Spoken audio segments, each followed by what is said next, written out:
Qui parmi nous aime réellement le président Tshisekedi? L'amour sincère ne connaît pas la complaisance. Mais il y en a parmi nous qui chantent matin, midi, soir la gloire du président de la République. Chaque geste, chaque parole, chaque action est applaudie sans réserve. Aucun doute, aucune critique, pour eux, tout est parfait, tout est immaculé.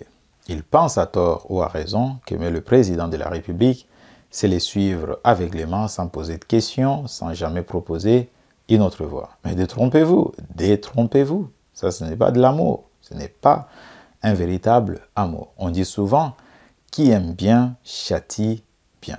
L'amour sincère ne consiste pas à fermer les yeux sur les erreurs, mais à avoir le courage de les signaler. Ce n'est pas un manque de respect, c'est une preuve de loyauté. Car quand on aime quelqu'un, on souhaite les voir grandir, s'améliorer et atteindre son plein potentiel.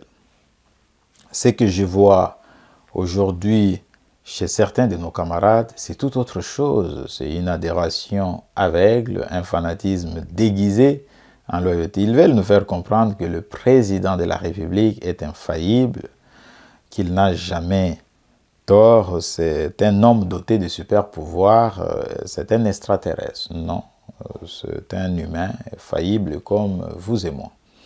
Et ça, ce n'est plus de l'amour, c'est de la soumission pure et simple. Et vous savez quoi? Les fanatismes n'aident personne, il aveugle et il détruit.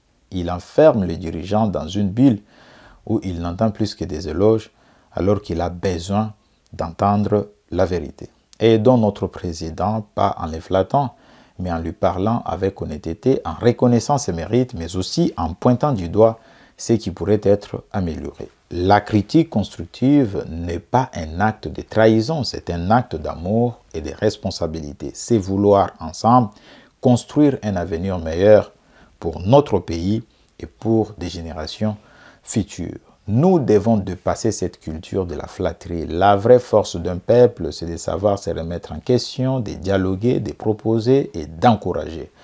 Car aimer son dirigeant, c'est aussi oser lui dire la vérité. C'est vouloir son succès, non pas pour sa gloire personnelle, mais pour le bien-être de tous. Alors, soyons des citoyens responsables, parlons, débattons, critiquons avec respect, construisons ensemble l'avenir que nous méritons tous, non seulement pour nous, mais aussi et surtout pour nos enfants et nos petits-enfants.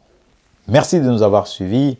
À la prochaine pour notre chronique d'interpellation avec Platini Chimpumpu.